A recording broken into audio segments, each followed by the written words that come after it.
ప్రముఖ western media Bloomberg పత్రిక వీళ్ళు ఒక రిపోర్ట్ విడుదల చేశారండి. ఈ రిపోర్ట్ ఎలా ఉందంటే ప్రస్తుతము డొనాల్డ్ ట్రంప్ యొక్క మూడుని చూడండి. మీకు భారత్ అంటే దండం పెట్టేస్తున్నాడు, ఏమీ మాట్లాడడం లేదు. మీకు టారిఫ్ అన్నారు, తగ్గించేశారు. ఇప్పుడు డెస్పరేట్గా ట్రేడ్ డీల్ కావాలి. ఇక అందులో మనము పెట్టే కండిషన్స్ వినాలి, వినే తీరాలి. ఇక్కడ ఏమైందంటే బ్లూంబర్గ్ వాళ్ళు చెప్తున్నది ఏమిటి అంటే ఈయన మోదీ గారు ఒక రెడ్ లైన్ అనేది వేశారు. ప్రతి దేశానికి ఉంటుందండి. మనము ఒక రెడ్ లైన్ అనేది వేస్తాం. ఇప్పుడు పాకిస్తాన్, నువ్వు తీవ్రవాదాన్ని ప్రోత్సహిస్తున్నావు అన్నప్పుడు నీకు ఒక లిమిట్ ఉంటుంది, ఒక రోప్ ఉంటుంది, లాంగ్ రోప్ ఉంటుంది. దీనిని దాటేవా ఆపరేషన్ సింధూర్ స్టార్ట్ అవుతుంది. అంతే కదా. బంగ్లాదేశ్ మహమ్మద్ యూనస్ చెప్తున్నాం, 100 సార్లు చెప్తున్నాము, వినకపోతే ఏం జరుగుతుంది. సో ఇప్పుడు టోటల్గా ఏం చేసామండి, సిలిగురి కారిడార్ వద్ద మీకు అతిపెద్ద రైల్వే కారిడార్, అంతే కదా. సో మనం చేసేది అదే, ఎటొచ్చి కాన్ఫ్లిక్ట్ లేకుండా చూస్తాం. ఇప్పుడు అమెరికాతో మనము ఒక రెడ్ లైన్ అనేది వేసినప్పుడు ఇందులో మీరు అగ్రికల్చర్, డైరీ ఫార్మర్స్ అన్నారు. ఇది ట్రేడ్కి సంబంధించండి. కానీ నా దేశము, నా ఆత్మ గౌరవము, దాన్ని నువ్వు చూసుకోవాలి. ముందు రెస్పెక్ట్ చెయ్యాలి. ఈ బుల్లింగ్, సో ఈ బుల్లింగ్ అనేది మాతో పనికిరాదు. ఇది మనము వేసుకున్న రెడ్ లైన్ చూస్తున్నాం. ఇది బ్లూంబర్గ్ వాడు ఇవాళ చెప్తున్నాడు, కానీ మనం ఎవరికీ చెప్పలేదు. అజిత్ దోవెల్ గారు జైశంకర్ గారిని పిలిచి ఇది వీళ్ళ విషయం, ఇది దాటేరా అప్పుడు మనము ఏం చెయ్యాలో చేద్దాము. ఇది మోదీ గారు అజిత్ దోవెల్ జైశంకర్కు చెప్పినట్టుగా బ్లూంబర్గ్లో రాశారు. ఇక వాళ్ళు లిటరల్గా ఎలా చెప్తున్నారంటే అజిత్ దోవెల్ గారు మార్కో రూబియో ఈయనను కలిసినప్పుడు, ఇది ఒక క్రానికల్గా వేస్తున్నారండి. మీకు వాళ్ళు మనతో ట్రేడ్ డీల్ అన్నారు, తరువాత మనల్ని డెడ్ ఎకానమీ అని చెప్పి బెదిరించారు. ఎందుకు? మనము ఈ జెనెటికలీ మోడిఫైడ్ ఆర్గానిజమ్స్ నో అన్నాం. సో అప్పుడు డొనాల్డ్ ట్రంప్ మీ అంతు చూస్తాను. అలాగే వాడు లూట్నికి ఏం మాట్లాడాడండి వాడు, that Modi will come and say sorry. So ఇలాగ లేవరో వీళ్ళంతా కూడా చాలా మాయ చేస్తారు. ఈ భారత్ను ఎలా దారిలోకి తెచ్చుకోవాలో మాకు తెలుసు, ఇన్ని వీళ్ళు మాట్లాడారు. అయినా కూడా మనం కామ్గా ఉన్నాం. కానీ ఒక స్టేజ్ దాటిన తరువాత అజిత్ దోవెల్ గారు మార్కో రూబియోని కలిసి క్లియర్గా చెప్తున్నారు, మేము ఒక జపానో, సౌత్ కొరియానో, కెనడానో కాదు. మీరు ఇలా భయపడితే భయపడిపోయి మీ ముందు లొంగిపోయి మీ ఆర్డర్స్ను ఫాలో అవ్వాలి, మాతో జరగదు. ఇది భారత్. ఇక్కడ మా యొక్క సావర్నిటీ అనేది చాలా ముఖ్యం. మా దేశ ఆత్మ గౌరవాన్ని ఎవరి కోసరం కూడా మేము విడిచిపెట్టాం. ఇది ముందు ట్రంప్కి చెప్పండి. ఇంకొక సలహా, ఇదంతా అజిత్ దోవెల్ గారు మార్కో రూబియోకి చెప్పినట్టుగా బ్లూంబర్గ్ పత్రికలో క్లియర్గా వాళ్ళు రాశారండి. మీరు కూడా చదవచ్చు, గూగుల్లోకి వెళ్ళి చదవచ్చు. అలాగే మీకు ఒక టీం ఉంది చూసారా, ఎవరు? మీకు స్కాట్ బీసెంట్, ఈ లూట్నిక్, అలాగే ఈ లేవరో, వీళ్ళందరూ ఉన్నారు కదా. వీళ్ళ మాటలను కంట్రోల్లో పెట్టుకోమనండి. ఏం మాట్లాడుతున్నామో ఆలోచించి మాట్లాడమనండి. మాకు నచ్చలేదు అంటే తరువాత భవిష్యత్తు ఎలా ఉంటుందో ఆలోచించుకోండి. సో మేము ఒక పని చేయగలం. ఏంటది అంటే ట్రంప్ వెళ్ళిపోవడం కోసం వెయిట్ చేస్తాం. ట్రంప్ కన్నా వర్స్ట్ ఆఫ్ ద వర్స్ట్ ప్రెసిడెంట్లను మేము చూసాం. 1971లో యుద్ధము టైంలో కూడా మీ యొక్క మహానాయకుడిని మేము చూసాం.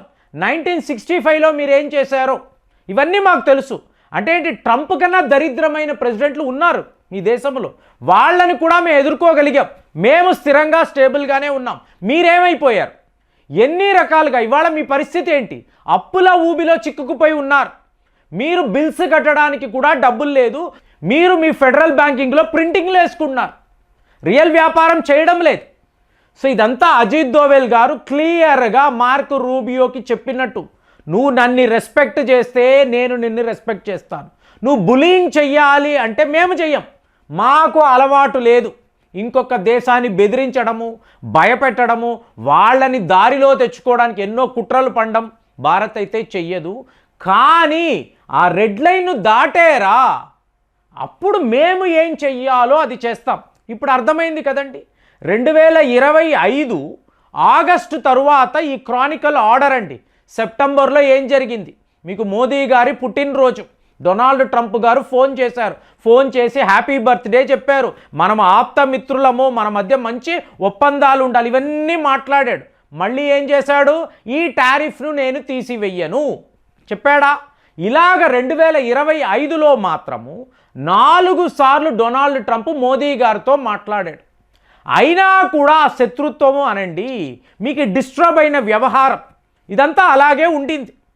సో మీకు అక్టోబర్ ఈ టైంలో అమెరికాకు అర్థమైంది, ఆహా వీళ్ళు ఇలా లొంగరు, జపాన్ని భయపడితే వాడు పరిగెట్టుకొచ్చేస్తాడు, మెక్సికో అంతే, కెనడా, వీళ్ళందరూ మన కాళ్ళ కింద, అంతే కదండి. పుతిన్ గారు ఏం చెప్పారు?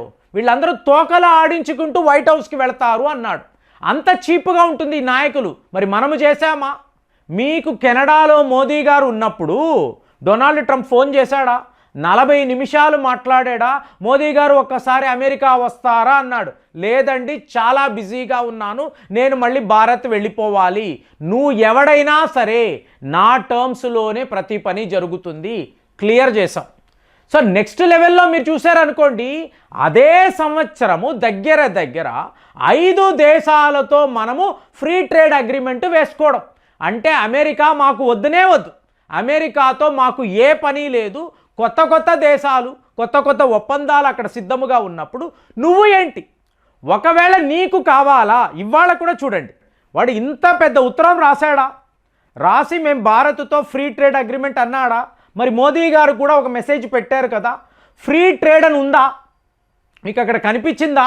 రష్యా ఆయిల్స్ అని అక్కడ ఉందా? లేదు. నాకు రష్యాతో పనింటే రష్యాతో డీల్ చేస్తాం, నువ్వెవడు నాకు చెప్పడానికి? నీతో పనింటే నీతో మాట్లాడతాం, రష్యా వాళ్ళు వచ్చి మాకు ఇంటర్ఫరెన్స్ ఉంటుంది. పుతిన్ గారు చెప్తున్నారు, India is a free country, వాళ్ళకి ఏది మంచో అది వాళ్ళు చేసుకుంటారు, మేము వాళ్ళ మీద ఒత్తిడి తీసుకురాము. అది డిప్లొమసీ, అది జియో పాలిటిక్స్. ఒక మెచ్యూర్డ్ నాయకుడు అలా ప్రవర్తిస్తాడు. నువ్వేం చేస్తున్నావు? రష్యన్ ఆయిల్స్ కొంటే ఇంత టారిఫ్, కొనకపోతే ఫ్రీ ట్రేడ్, ఇవన్నీ మాట్లాడుతున్నావు. నా దేశం యొక్క స్థితిగతులు వేరు, నువ్వు వేరు. నీ దేశాన్ని నువ్వు చూసుకో, మా దేశాన్ని మేము చూసుకుంటాము. ఇది మనం క్లియర్గా చెప్తున్నాం. ఇదే విషయాన్నే బ్లూంబర్గ్లో వాళ్ళు క్లియర్గా రాస్తున్నారు.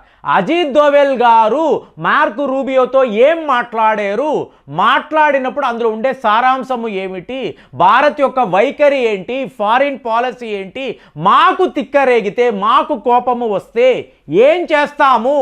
డొనాల్డ్ ట్రంప్ వెళ్ళిపోరా, ఇంకొక 3 ఏళ్ళు మేము కామ్గా ఉంటామండి, ఏమీ చెయ్యము, మీరు చెప్తున్న చెత్త చెదారం అన్నీ వింటాము, కానీ ట్రంప్ వెళ్ళిపోవడం కోసం మేము ఎదురు చూస్తూ ఉంటాం. కొత్త ప్రెసిడెంట్ వస్తాడు, అతను కొంచెం బుద్ధున్నవాడు అంటే మేము చెప్పింది వింటాడు, మాతో ట్రేడ్ డీల్ అంటాడు, అంతా కూడా న్యూ నార్మల్ అయిపోతుంది. అంతే మేము చేస్తాం. మేము మీతో గొడవలు పడ్డాము, సో మీ మీద ఏదో ప్రతీకారం, నథింగ్ అండి, ఏమీ అలాంటిది ఉండవు అని చెప్పి అజిత్ దోవెల్ గారు చెప్పినట్టుగా బ్లూంబర్గ్లో ఈ రిపోర్ట్ రాశారు. సో దీన్ని బట్టి మనం ఓవరాల్గా చూసాము అనుకోండి, మనది ఒక ఇండిపెండెంట్ కంట్రీ, ఎవరు ఎటువంటి ఒత్తిడి మన మీద తీసుకురాలేరు, మన దేశానికి ఏది మంచో అది మాత్రమే మనం చేస్తామని మళ్ళీ ప్రూవ్ అవుతుంది చూడండి. సో ఫైనల్గా ఏమైంది? వాడే ఫ్రీ డీల్ అన్నాడు. ఇప్పుడు మన పేరు చెప్తే ఏమీ మాట్లాడొద్దు, వెళ్ళి సంతకాలు పెట్టేయండి, అయిపోతుంది, మనము father of all trade deals చేద్దాము, ఇలాగ సెలబ్రేట్ చేసుకుందాం, ఇంతే కదా. ఫైనల్గా దారిలోకి వచ్చాడు కదండి. సో ఇదే భారత్ గీసిన రెడ్ లైన్. దీనిని ఎవరు దాటినా కూడా భారత్ ఒప్పుకోదు, ఏం చెయ్యాలో అదే చేస్తారు. కాబట్టే ఇవాళ రిజల్ట్స్ ఇలా ఉన్నాయి.